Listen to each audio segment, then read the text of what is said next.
Welcome to today's Explainer. We're jumping right into something absolutely fascinating today. We are going to decode the interactive duality of existence. I want you to imagine, just for a second, standing in a misty, neon-lit mountain temple where ancient wisdom collides with the actual structural blueprints of reality itself. That's the vibe of what we're looking at. Together, we are going to explore how classical philosophy, specifically Ibn Taymiyyah's incredible Barzakh theory, maps out our consciousness, our deep connection to the divine, and literally the very fabric of the cosmos. Now, have you ever actually stopped to truly contemplate the natural world around us? I mean, really look at it. When we observe existence deeply, we start to realize that love and beauty are not just these random, accidental byproducts. No, they are the absolute baseline of the universe. The logic here is profound, but honestly, it's so beautifully simple. The love and beauty we witness across all living beings has to be a direct reflection of the Creator's attributes. They're shared across all organisms to different degrees because they all trace back to a single, unified source of infinite beauty. To make sense of how all these massive concepts fit together, here's our roadmap for today. We'll be covering 1. Contemplating love and beauty. 2. The primordial attunement compass. 3. The emergent third state. 4. Human will and divine plan. 5. The mountain summit method. And finally, 6. Universal dynamic perfection. Let's get into it. Section 1. Contemplating love and beauty. Okay, think about it like this. A sound intellect immediately recognizes that a creator who so meticulously provides for the physical, biological needs of every single living creature wouldn't just ignore their mental and spiritual needs, right? Our hunger for meaning, for peace, and for love, that is just as real as our hunger for food. When we look at these classical reflections on the love theory and the wise purpose behind creation, it becomes clear that love and peace are actual catalysts for human consciousness. Peace purifies our awareness, making it completely transparent and capable of capturing divine light.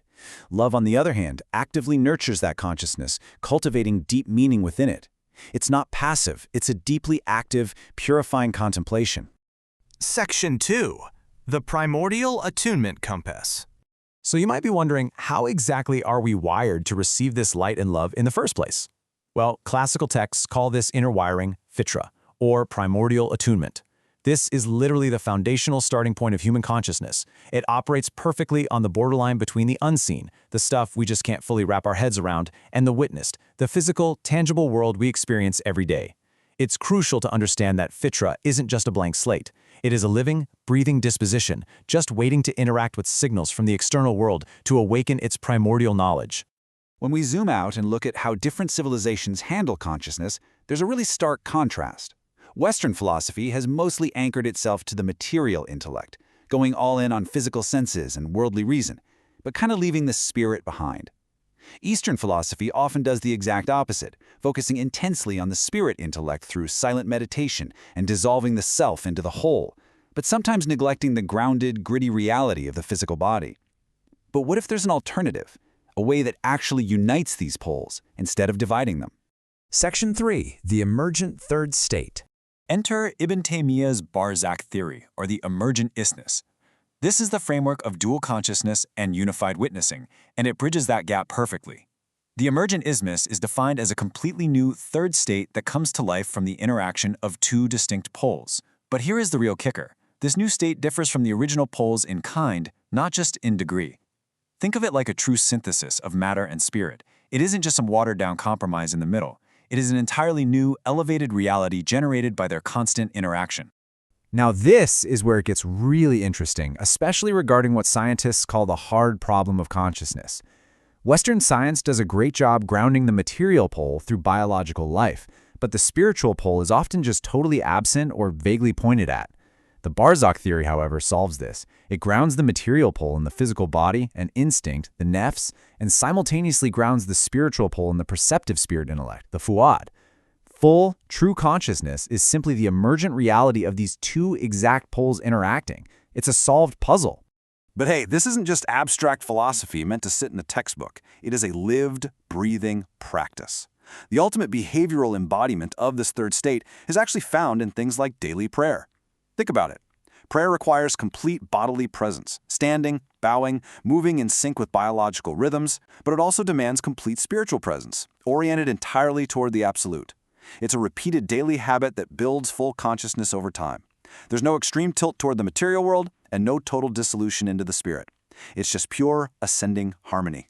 Section 4. Human Will and Divine Plan. Okay, we're tackling a big one here. For centuries, philosophers have treated predestination and free will like an impossible tug-of-war. Either God determines everything and we're just robots, or we create our own actions and somehow diminish divine sovereignty. But through the lens of the Isthmus, we see them differently, as two interacting poles. Pole 1 is the divine decree, the all-encompassing knowledge and universal plan. Pole 2 is human will, our genuine capacity to make choices and be morally accountable. And the emergent reality? It's the world we live in right now. It's the exact space where divine plan and true human freedom interact to create a completely new third level.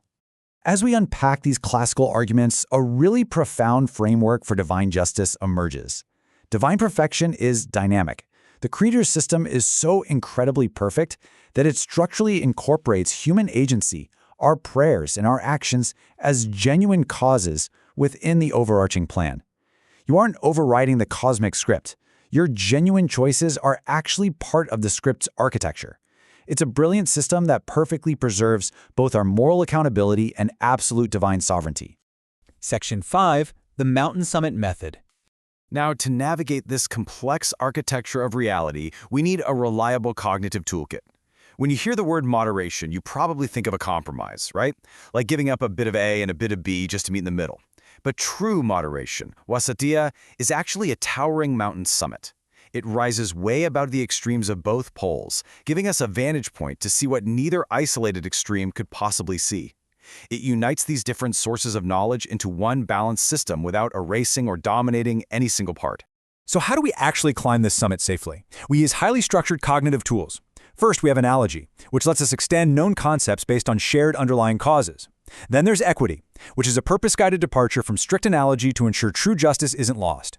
We also rely on public interest to handle entirely new situations, keeping verified universal benefit front and center. And finally, blocking means, which is basically reasoning backward from likely consequences to prevent foreseeable harm. These tools ensure our ascent up the mountain isn't just safe, it's deeply rational and aligned with a wise purpose. Section 6. Universal Dynamic Perfection. This principle of interactive duality, it's not just about human consciousness or philosophy. It is the structural blueprint of the entire cosmos. Reality is essentially built on stacked isthmuses, generating existence at every single scale. Think about it. The atom is a third state born of positive and negative interactions producing stable matter. The cell is organic matter interacting with vital energy to produce life. The human is body and spirit combining for full consciousness. And the cosmos itself is matter, energy, and organizing laws producing a balanced universe. Every level of reality is an emergent third state, setting the foundation for the next. It's a giant, beautiful pattern. And you know what? This whole universal setup is deeply personal. Looking at classical texts on the alchemy of drawing near, we find a gorgeous truth. When you approach the Creator with sincere love and genuine effort, the response isn't static. It's dynamic and exponential. There's a famous tradition that basically says if you walk towards the divine runs towards you. It is a relationship of perpetual dynamic growth, and it's powered entirely by love. Which leads us to a pretty awe-inspiring conclusion. The universe is not some closed, static, final form. It is the best of possible worlds exactly because of its dynamic perfection. It is structurally disposed for infinite growth. True perfection isn't a silent, unmoving, boring endpoint. It is an ongoing, eternal process of beauty, elevation, and interactive growth. Which leaves us with this final thought for today. You are a microcosm of this incredibly dynamic universe. You have a body and a spirit, intellect and emotion, and real free will operating right within a grand design. So, if the entire cosmos is structurally disposed for infinite growth through the harmony of these dualities, how will you synthesize your own poles today? How are you going to step into your own emergent third state? Thank you so much for joining me on this explainer. Keep climbing that summit, and I will see you next time.